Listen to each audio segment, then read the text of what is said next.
Damn. Ляшко поступил не цивилизованно, но эффективно в отношении Мельничука, но теперь ему нельзя ошибаться. Конечно, плохо, когда в Верховном Совете Украины происходят драки, но Ляшко, Мосейчук и остальные члены фракции Радикальной партии правы.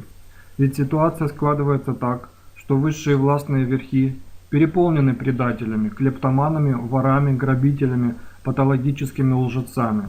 Таких лжецов полно в Верховной Раде.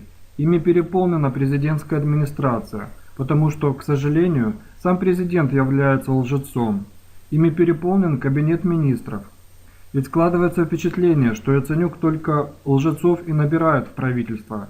Такая же ситуация в Совете национальной безопасности и обороны во главе с Турчиновым. Как бороться с лжецами, клептоманами, иудами? Вот у Ляшка партия называется радикальная, поэтому он избрал такой способ. Конечно, силовой, нецивилизованный, но радикальный. И может быть даже эффективный метод. Хотя, конечно, таким образом он берет на себя большую ответственность и поднимает планку, ведь теперь он сам не должен делать ошибок. Если у Ляшко такие требования к другим, то соответственно он должен поднять требования и к себе.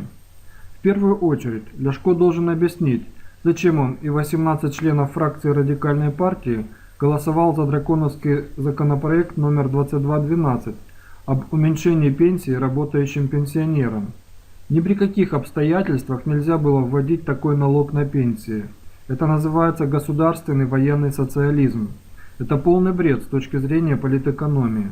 Таким образом, с одной стороны, удар, который Ляшко нанес по Мельничуку, это правильно, потому что иначе фракцию не сохранить.